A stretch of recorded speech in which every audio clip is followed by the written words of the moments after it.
নাহমাদুহু ওয়া নুসাল্লি আলা রাসূলিল কারীম আম্মা বা'দু আলহামদুলিল্লাহ। উপস্থিত তরিকাতে সালিকিন মাদ্রাসায় মাসুমিয়ার ছাত্ররা, প্রতি সপ্তাহ ন্যায় এ সপ্তাহ বৃহস্পতিবারে যে আমরা এক জায়গায় উপস্থিত হতে পেরেছি, এই সময়ে তা আল্লাহ পাক লাখো শুকরিয়া। আমাদের উদ্দেশ্য, আমাদের নিয়তেই থাক যে আমরা যেন উত্তরোত্তর তরিকার উন্নতি করে আল্লাহ ও আল্লাহ হয়ে দুনিয়া থেকে বিদায় নিতে পারি। সবাই বলি আল্লাহুম্মা আমিন। আজকের আসুন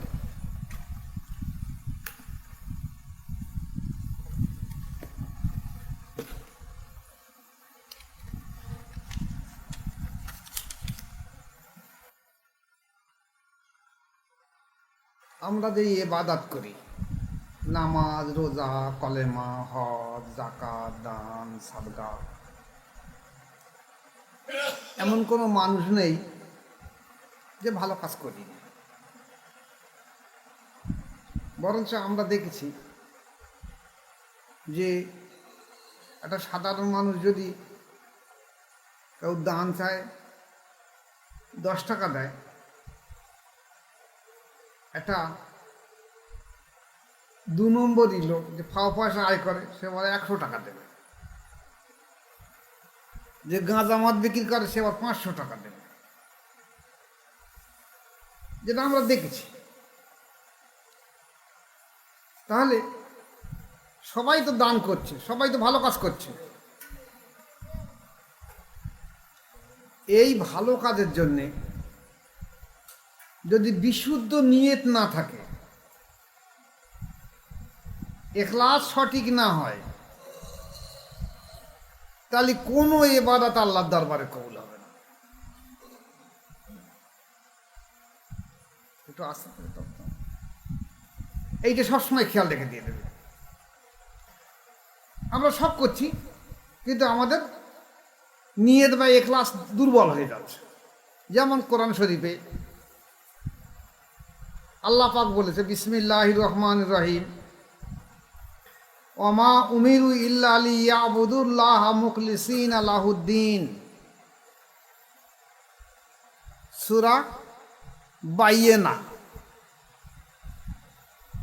যে আল্লাহ তাআলার প্রতি ঈমান বা বিশ্বাসকে বিশুদ্ধ করে তার ইবাদত করুক, এটা ভিন্ন, তাদেরকে আর কিছুই আদেশ করা হয়নি। আল্লাহ পাক কি বলেছে? যে আল্লাহ তাআলার প্রতি ঈমান বা বিশ্বাসকে বিশুদ্ধ নিয়ত করে মানুষ তার ইবাদত করুক, এ ভিন্ন আল্লাহ পাক আর কিছু চাইনি তার কাছে। এখন বিশুদ্ধ নিয়ত আমরা কিভাবে করব? এটা কোরআন শরীফ অন্য জায়গায় এসেছে, আলা লিল্লাহিদ্দীনুল খালিস। মনে রেখো, কেবলমাত্র খালিস অর্থাৎ অকপট কর্মই আল্লাহ তাআলার জন্য, খালিস নিয়ত, এটাই কবুল হবে। তোমার ইবাদত কবুল হবে না, তোমার নিয়তটা কবুল হবে। যেটা কোরবানির জন্য বলা হয়েছে, যে আল্লাহ পাকের কাছে কোরবানির পশুর রক্ত পৌঁছায় না, মাংস আল্লাহ চাইনি, আল্লাহ চেয়েছে তোমার নিয়ত। যেটা আমরা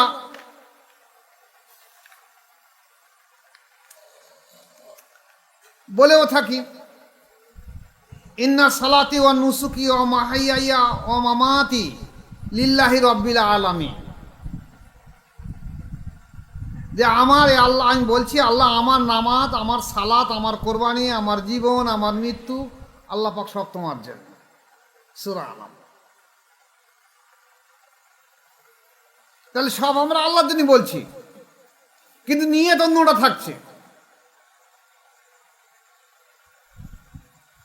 এই নিয়তের কারণে আমার কোনো ইবাদত আল্লাহর দরবারে কবুল, বিশুদ্ধ নিয়ত করতে হবে। যেটা সম্পর্কে মাআজ রাদিয়াল্লাহু তাআলা আনহুকে রসুলের পাক সাল্লাল্লাহু আলাইহি ওয়াসাল্লাম বলতেন, এই মা শুনে রেখে দাও, ইখলাসের সহিত অর্থাৎ সঠিক বিশ্বাসের সঙ্গে ইবাদত করো। সেই ইবাদত যদি অল্প হয় আল্লাহ পাকের কাছে তাই যথেষ্ট তার জন্য, তোমার জন্য তো বড় ইবাদত না। খালিস নিয়েতে ইবাদত করো, যদি অল্প হয় তাই যথেষ্ট।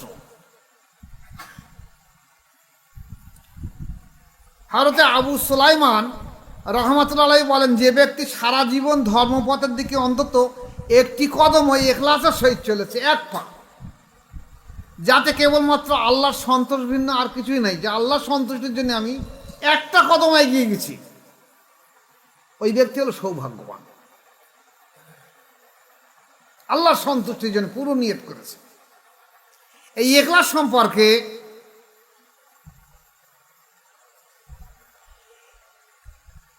একটা কাহিনী এসেছে ইসরাইল বংশে। ইসরাইল বংশে একজন একটা আবেদ লোক ছিল।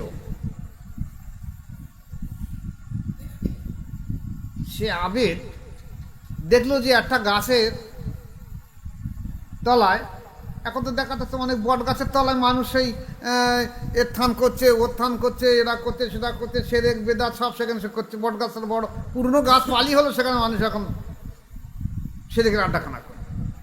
তো ওইরকম একটা আবেদ ব্যক্তি দেখলো যে এরকম একটা বট গাছের তলায় তো বহু মানুষ এরকম ধরনের সব সেরেক বেদাত কাজ করছে, এই বট গাছটা আমি কেটে দেবো। তা কেটে দেবো বলো নিয়ত করে একটা কুরুলে সকালবেলা যাচ্ছে। শয়তান দেখলো যদি বট গাছটা কেটে দেয় তাহলে তো আমার উদ্দেশ্য বাতিল হয়ে যাবে।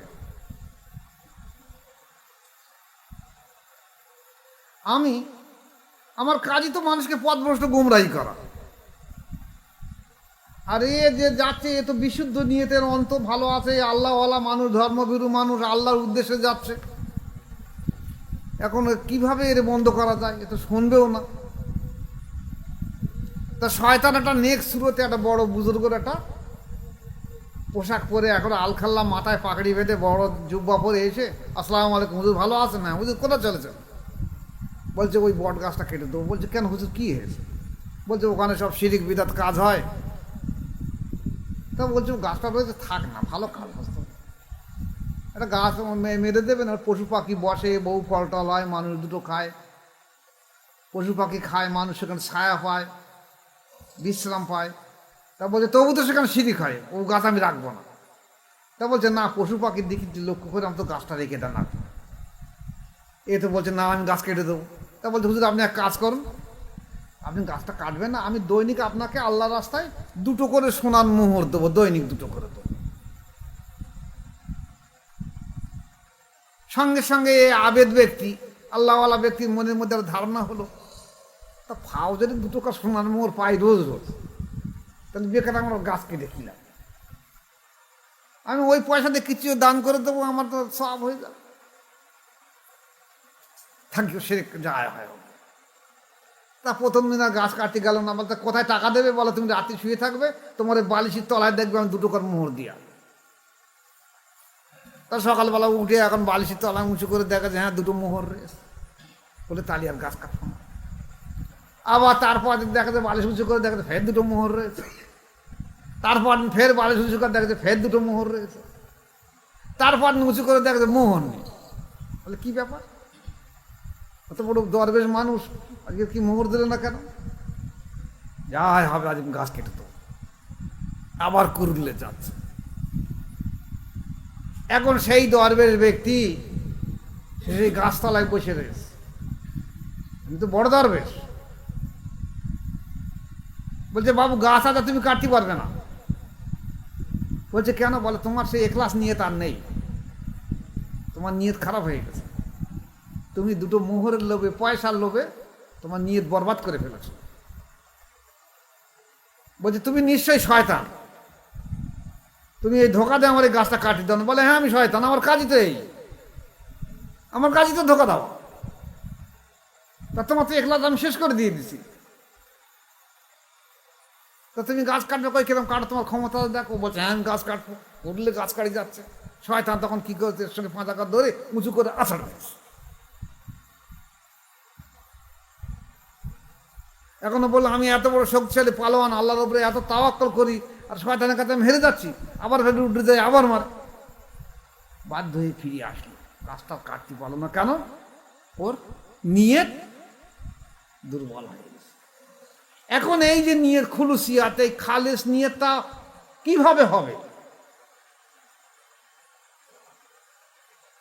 সবাই আমরা ভালোর জন্য যাচ্ছি, নামাজ পড়তে যাচ্ছি, নামাজ রোজা কলেমা হজ জাকাত যাচ্ছি।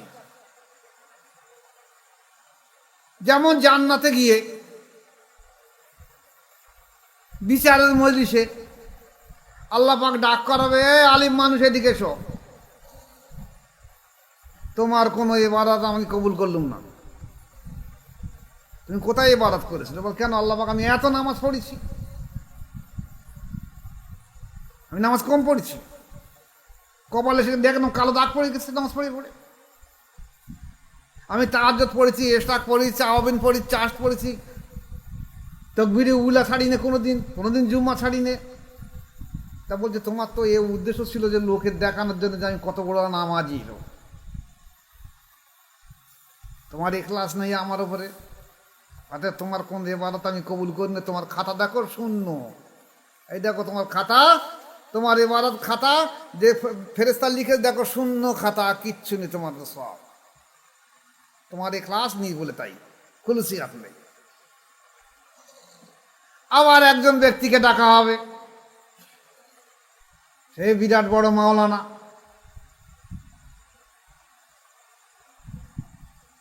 বলছে তোমার তো জাহান্নামে দেওয়া হবে। বলছে কেন? আমি যে দিন জিন্দা করার জন্য না ইবাদত করে লেখাপড়া শিখেছি, আমি মাওলানা হয়েছি, আমি হাফেজ হয়েছি, কারি হয়েছি, মাওলানা হয়েছি, মুফতি হয়েছি, শাইখুল হাদিস হয়েছি, দিন জিন্দা করেছি। বলে তোমার তো নিয়ত ছিল করে খাওয়ার ধান্দা, যে মাওলানা হলে লোকে আমার মাওলানা বলবে, মসজিদের ইমামতি করব, তদবির করব, মিলাদ করব, এই করে খাওয়ার ধান্দা। এই দেখো তোমার খাতা দেখো শূন্য, কিচ্ছু নেই, দেখো তোমার লোক দেখানি কাজ করছো তুমি। আবার একজনকে ডাক করানো হবে, সে বিরাট বড় দাতা লোক, তারে বলা হবে, এগুলো হাদিস শরীফ, কিন্তু তারে বলা হবে তোমার জাহান্নামে যেতে হবে। বলে কেন? আমি কি দান কম করেছি? আমি যেমন 2 হাত দিয়ে আয় করেছি, তেমনি 2 হাত দিয়ে দান করেছি। এ আল্লাহ, অমুক জায়গায় অমুক মহামারীর সময় অমুক লোকের খাওয়া হয় না, অমুক লোকের ঘর ভেঙে গেছে, অমুক লোকের কল নেই, অমুক লোকের বাথরুম নেই, অমুক মেয়ের বিয়ে হয় না, অমুকের হয় না, সব আমি টাকা পয়সা দিয়েছি, আর আপনি বললেন আমার জাহান্নামে যেতে হবে, আমার খাতা শূন্য। বলে তোমার উদ্দেশ্য কি ছিল? লোক দেখানো, লোকের কাছে বড়াই করা যে আমি কত বড় দাতা। এই দেখো তোমার খাতাটাও শূন্য, কিন্তু সাদা খাতা। আবার একজনকে ডাক করা হবে, সে লড়াইয়ের ময়দানে শহীদ হয়ে গেছে, লড়াইয়ের ময়দানে শহীদ হয়ে গেছে। তাকে বলা হবে তুমিও জাহান্নামী। বলছে কেন? আল্লাহ পাক, আমি যে দিনের জন্য গেছি, আমি তো দিনের জন্য লড়াই করতে গেছি। আল্লাহ পাক বলছে না, তোমার উদ্দেশ্য ছিল যে যদি লড়াই আমি ফিরে আসি তাহলে আমি গাজী হয়ে যাব, আর মালামাল তো অডেল পাবো, আর যদি শহীদ হয়ে যায় তাহলে আমি শহীদের দরজা পাবো। তাহলে তোমার উদ্দেশ্য, আল্লাহর উদ্দেশ্য ছিল না যে দিনের জন্য আমি যাব, আমার কি হলো না হলো কোনো কিছু এই উদ্দেশ্য নেই।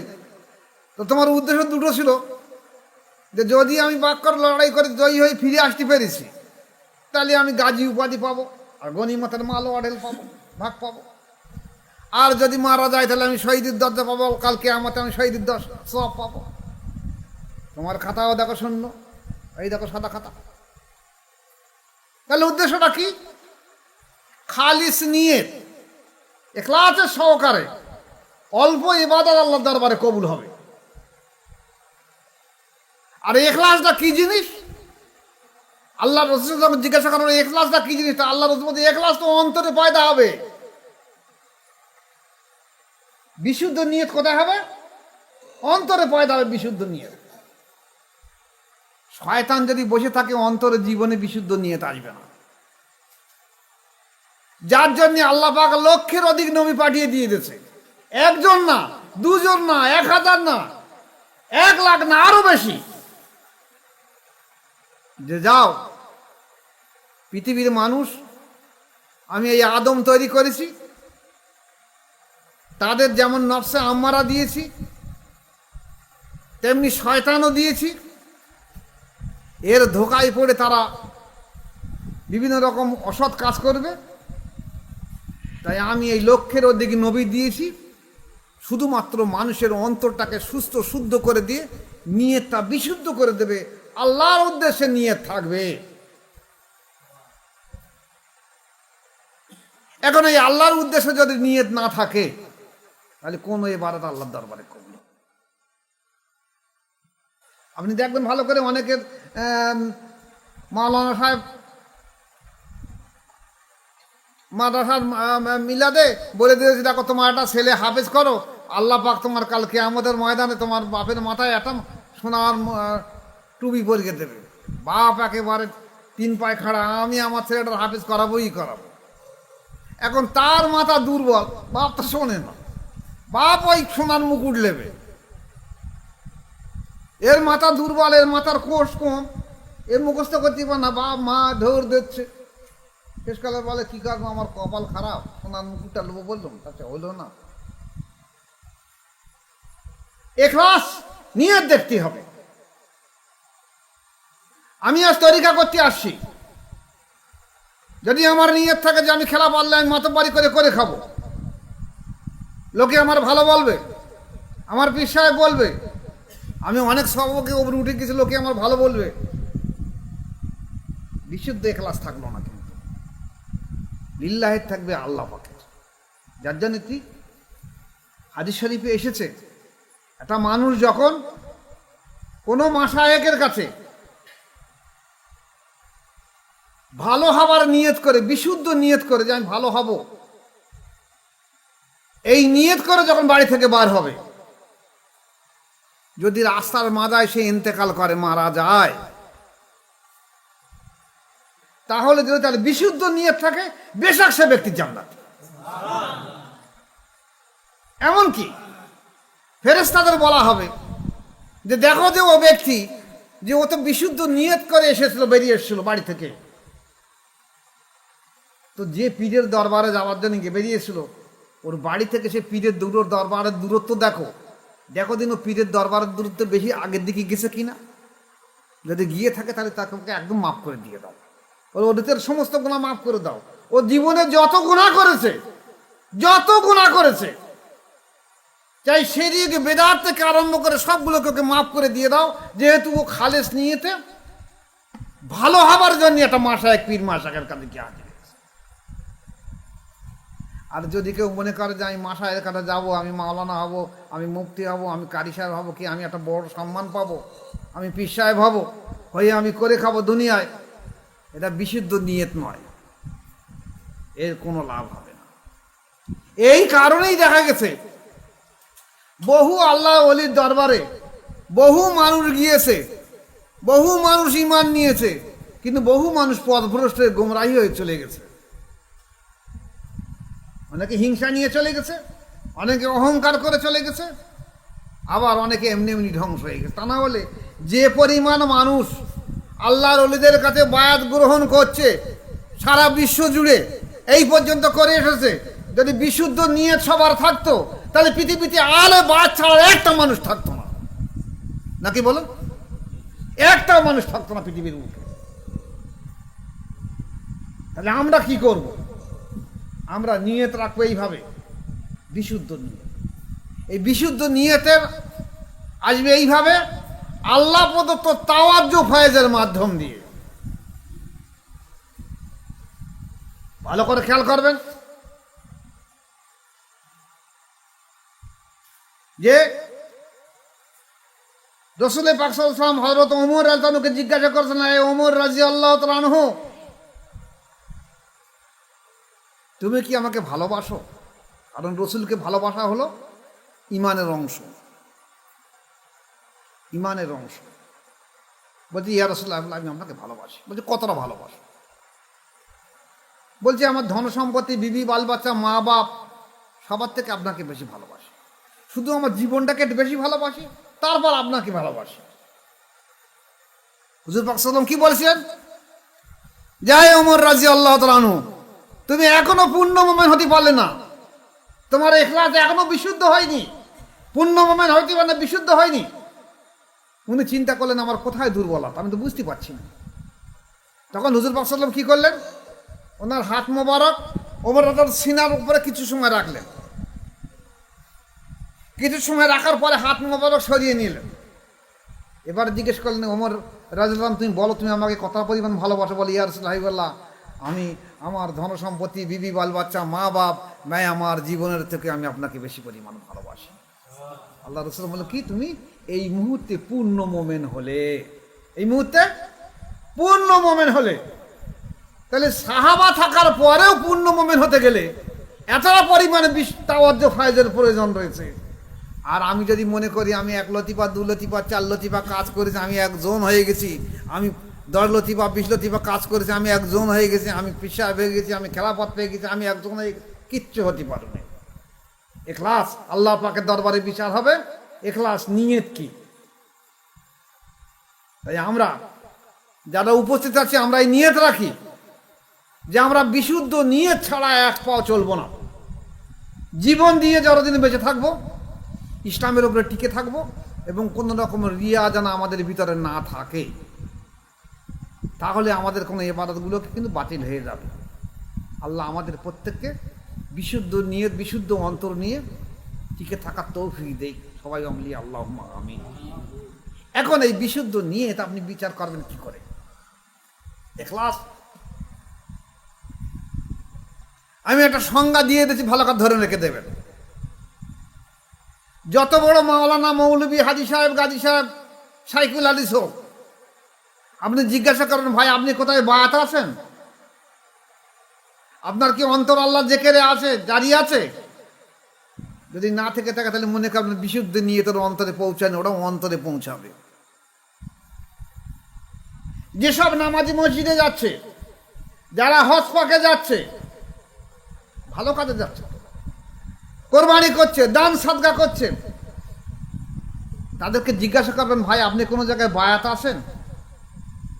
বায়াতের পরে কি আপনার অন্তর আল্লাহ জিকিরে জারি হয়েছে? নতুবা তো শয়তান আপনার অন্তরে থাকবে, আর শয়তান থাকলে আপনার অন্তর নিয়ত কোনো সময় বিশুদ্ধ হবে না, শুদ্ধ নিয়ত হবে না। এইভাবে ধরে দেখে নেবেন যে অন্তর শুদ্ধ, সুস্থ কিনা, বিশুদ্ধ নিয়ত আছে কিনা আছে। এই টোটকায় এই ওষুধই সব ধরা পড়ে যাবে সব। তাই হাফেজ, কারি, মাওলানা, মুফতি হোক, নামাজি হোক, হাজী সাহেব হোক, বা কোরবানি দাতা হোক, দান সদকা যেই হোক, প্রত্যেকে এইটিকে খেয়াল রেখে দেবেন। এর পাশাপাশি আপনাদের কাছে আমি আর একটা অনুরোধ রাখবো শেষকালে। দেখেন, আমার বয়স যেমন 66 বছর, আপনাদের বয়সে অনেকে দেখা যাচ্ছে 70, কারোর 75, কারোর 50, কারোর 40, কারোর 60। মানে আমরা জীবনের অর্ধেক রাস্তা পার হয়ে এসেছি। এখন যদি আমরা আমাদের সন্তানগুলোকে না এর মধ্যে ঢুকিয়ে দিয়ে দেই, আহলে বায়াতের মধ্যে, তাহলে হবে না কি? আমি পর্দা নেওয়ার পরে আমার সন্তানরা আবার কি করবে? ওই ইউটিউব দেখবে, ওই আলহাদি, সালাফি, লামজাবি, জামাত ইসলামী, যাদের ওয়াহাবি, দেওবন্দীদের বহু ইউটিউব দেখবে, বহু কিতাব পড়বে, দেখে দেখে দেখে দেখে দেখে দেখে বলবে আমার বাপ একটা পথভ্রষ্ট গোমরাই মানুষ, ভুল করে গেছে, এরাই এখন ঠিক করতেছে। ওই জাকির নায়েক ঠিক করছে, ওই অমুক ঠিক করছে, তমুক ঠিক করছে বলে সে আবার ওই মত পথে ঢুকে গেল।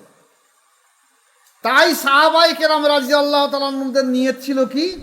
একটা সন্তান ভূমিষ্ঠ হলে আমরা যেরকম করি কি,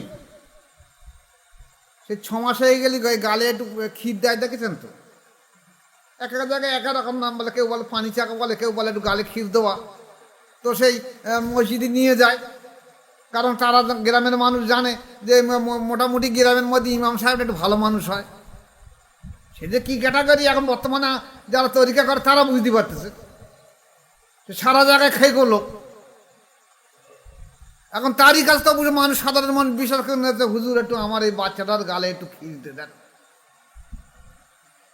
আর একটু ডাব নিয়ে যায়, একটু কেটে এই পাঁজে টুকু বাচ্চাটা গালে দিয়ে দেন, যেন বাচ্চাটা ভালো হয়, ভালো। কিন্তু রসুলের পাক সাল্লাল্লাহু আলাইহি ওয়াসাল্লামের জামানায় কি ছিল? একটা সন্তান ভূমিষ্ঠ হবার সঙ্গে সঙ্গে বাচ্চাটাকে আল্লাহ রসুলকে নিতে, রাসূলুল্লাহ আমার একটা সন্তান হয়েছে, একটা আহলে বায়াত জন্ম হয়েছে দুনিয়ার বুকে, ইসলামের একটা ভাই এসেছে।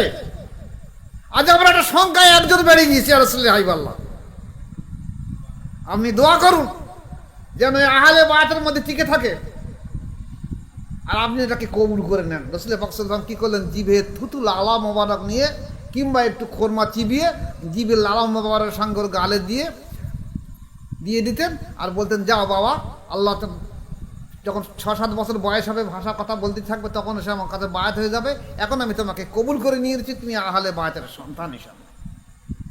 তাহলে এই যদি ইসলামের আকীদা এই থেকে থাকে, আর আমরা মনে করি যে আমি তো নামাজ পড়ছি, আমার ছেলে ও জাকারে করুক না, ও জাকারে করুক না, ও বউটা শোনে না, কথা কি করা যাবে, ও ছেলে শোনে না, আস্তে আস্তে গোমরাই পথ নষ্ট হয়ে যাবে।